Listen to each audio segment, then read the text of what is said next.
Hey friends, welcome to week 6 of art class for kindergarten, 1st and 2nd grade. Hopefully you may have picked up some art supplies from your school. If not, it's not the end of the world.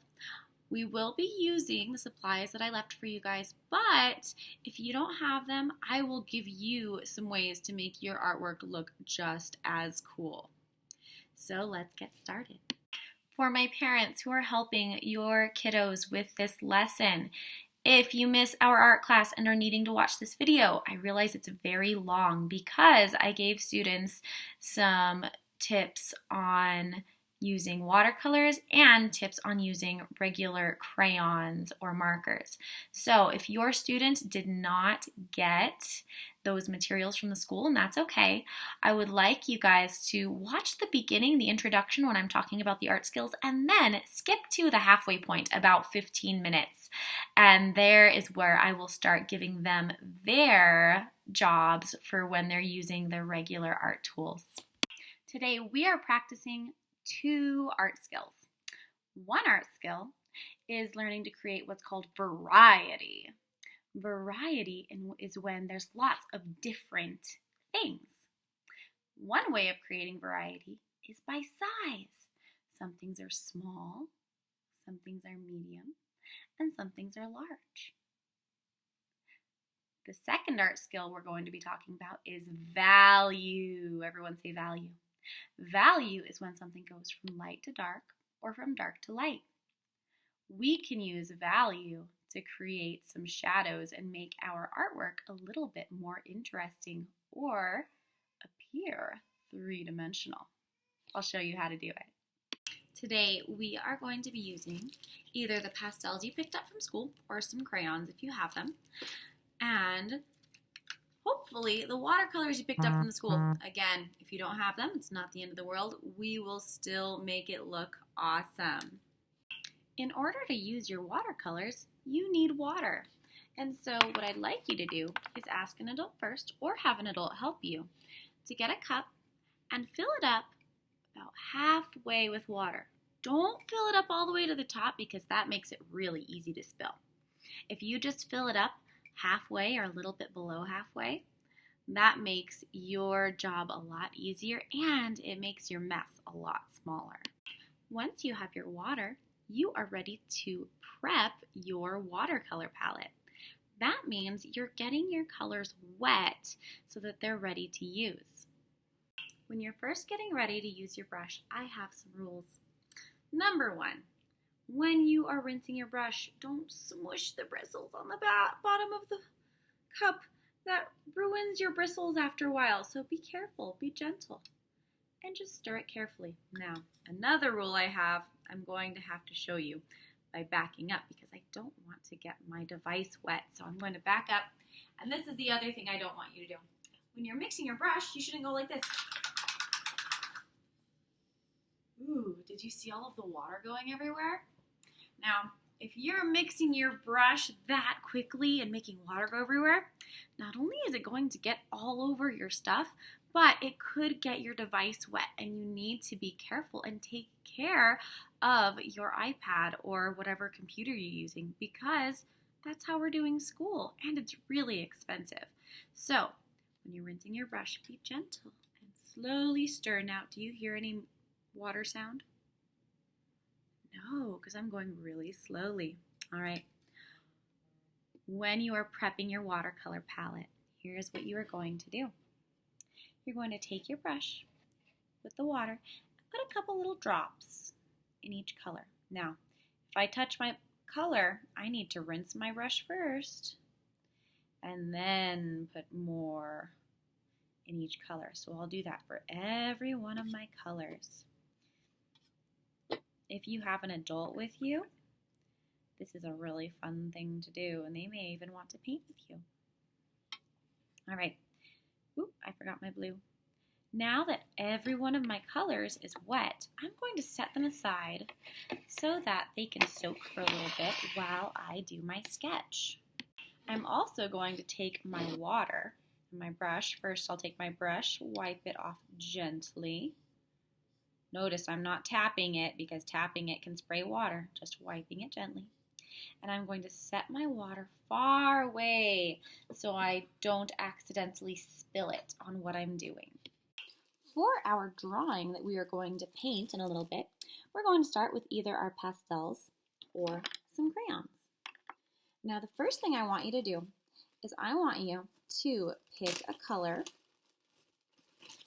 and draw a small, medium, and a large shape. Since this week is Valentine's Day, I'm going to do some hearts. Remember, if you decide you want to do hearts, a great one way to draw a heart is to start with a little curvy M and then do a V at the bottom. Or you can do 2 candy cane shapes. So there's one candy cane shape and another candy cane shape. Oh, and you know what? I pressed so hard that my pastel broke. So be careful with your pastels. I tend to press really hard with my art.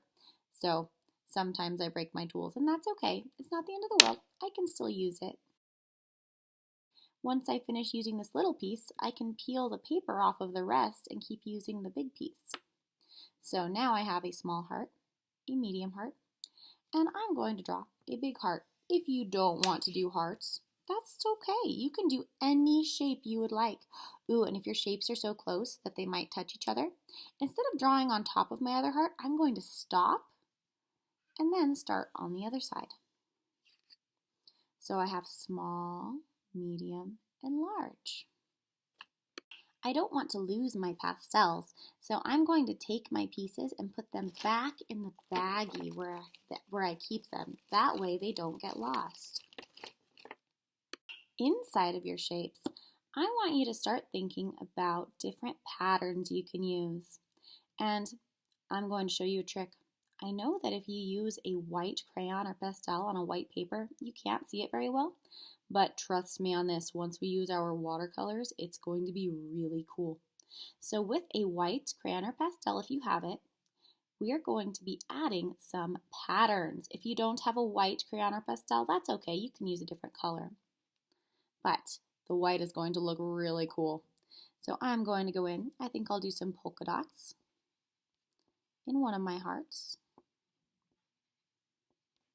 I think I will do some stripes in another one. And let's see, maybe I'll do some other little hearts. So remember, anytime you have a repeated shape over and over again in art, that counts as a pattern. Now that I've added my light patterns in each one of my hearts, I'm going to think about some patterns I can add around them. If you want to add other shapes, you can do that as well.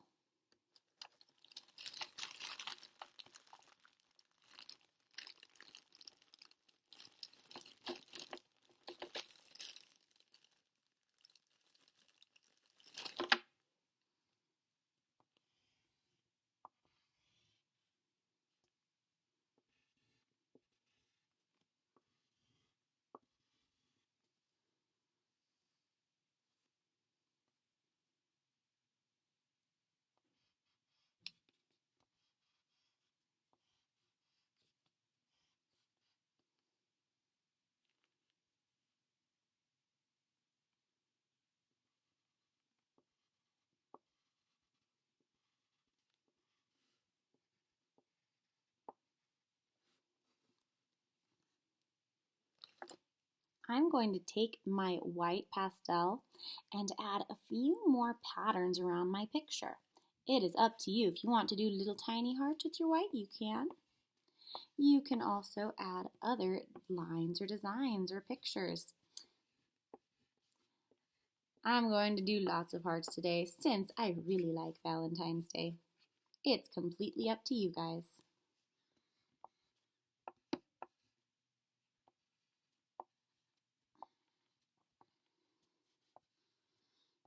I promise if you use the white, it's going to be like a magic trick in a minute.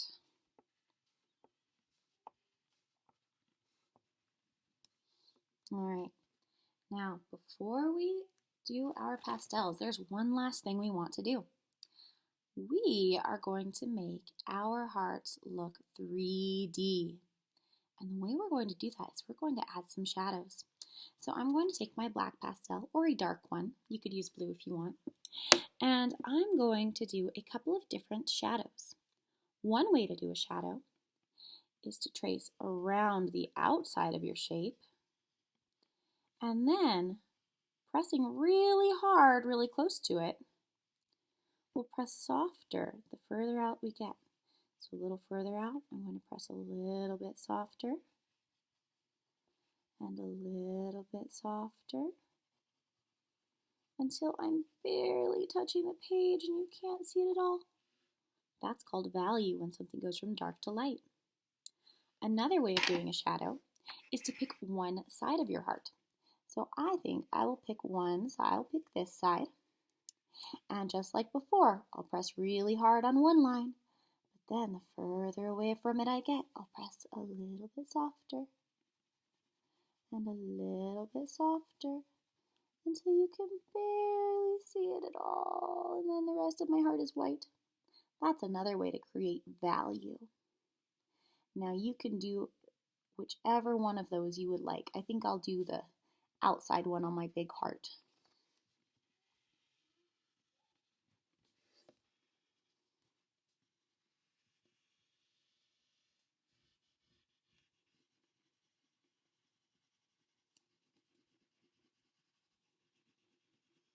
Now don't completely color your page with your pastels because we still want to be able to use our watercolors.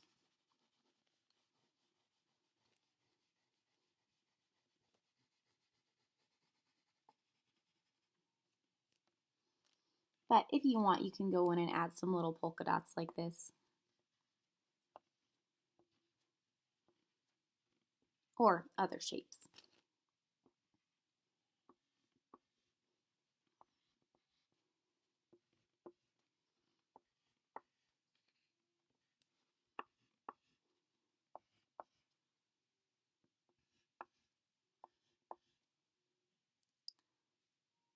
Alrighty, so now that we have done our sketch, we are ready for our watercolors.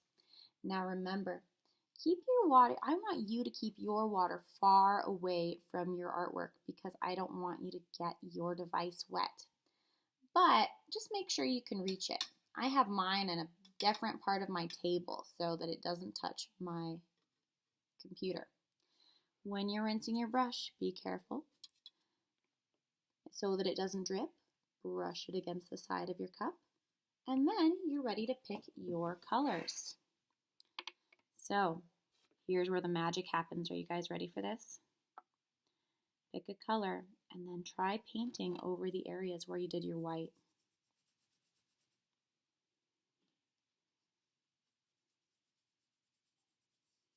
Do you guys see it starting to appear?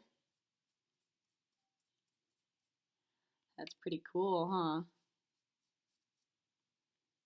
If your paint isn't spreading, get more water on your brush, and then that can help you move it around. Wow, do you guys see how you can see those white lines now? That's because water and oil don't mix, and your pastels are made out of oil. We're going to do the same thing for the rest. Remember, every time you use your brush, rinse it in your water before you change colors. That way you can take good care of your art supplies because art supplies can be expensive and we need to be very careful with the things that belong to us. So you guys can go ahead and start adding watercolor to your paper. Again, if you're painting and your color just isn't really spreading anymore like this, you can get your brush wet. Just dip it in once, ooh, and then it'll spread more.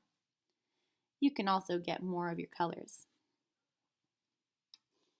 One last trick, if you would like a bonus trick, is I'm going to take my brush and I'm just going to put water on one of my hearts. I'm going to put a big puddle of water. Now I know it's hard to see, but all this is water. And then, now that I have my puddle, I'm going to pick a color. And when I brush it on one edge, watch what happens. Oh, wow. Isn't that like magic? I'll add a little bit more water and watch it spread. So now I have my watercolors going from dark to light, so I have that value again. So if you'd like to practice that, you definitely can. You can use whatever colors you would like. Just remember to be very careful about how you are rinsing your brush every time you use it.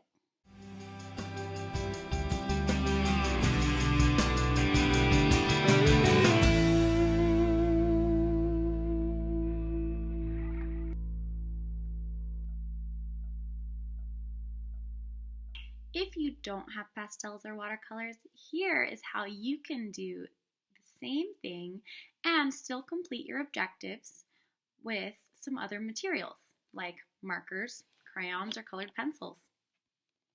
Just like before, I'm going to start by drawing small, medium, and large versions of my shapes. And it's okay if I kind of have a wiggle on my heart. I will work on it later. Now, with your crayons, you can go in and make some patterns.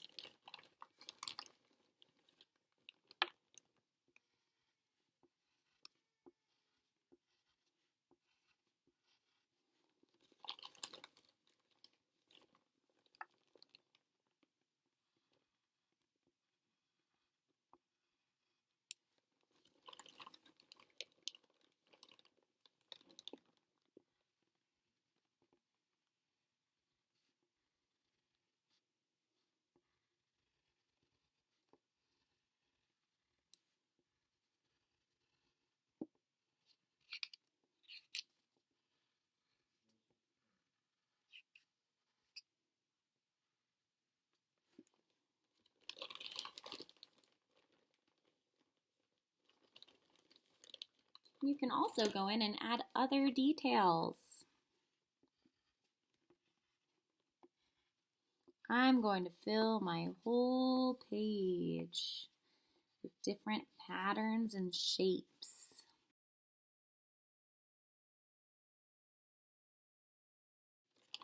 Now, of course, we need to start adding our shadows. So either use a black crayon or colored pencil or a very dark color like a blue, and we're going to do that value. Just like with the pastels, there's different ways you can add value to your hearts to make them look more 3D.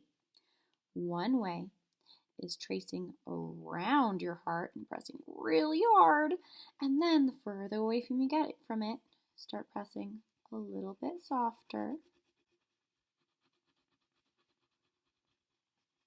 and a little bit softer until you're barely touching your page and you can't even see that dark color anymore. That's some value where it goes from dark to light.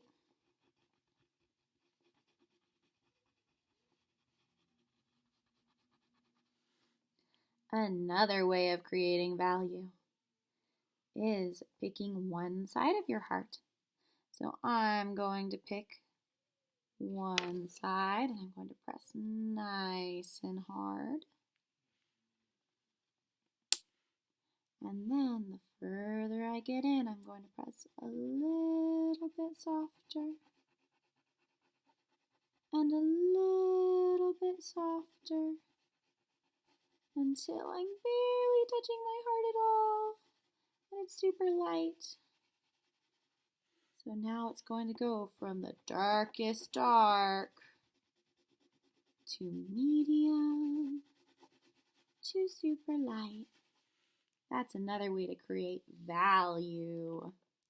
So go ahead and create value by pressing hard and then soft in a couple other places on your picture.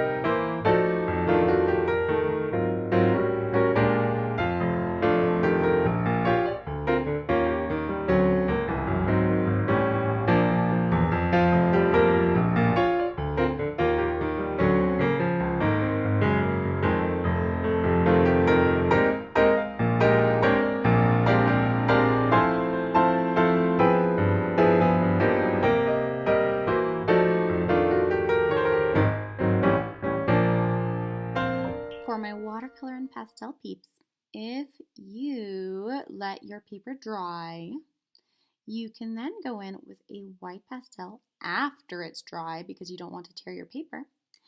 And you can add little white highlights to your heart so they look even more shiny.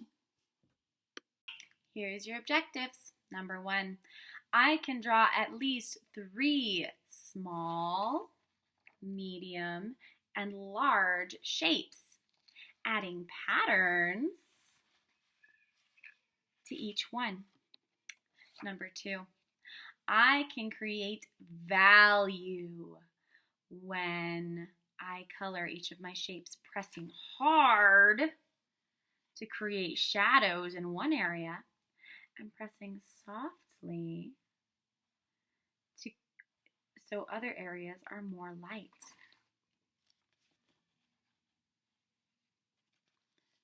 En español, número 1. Yo puedo dibujar al menos 3 formas, pequeñas, medianas y grandes, agregando patrones a cada una.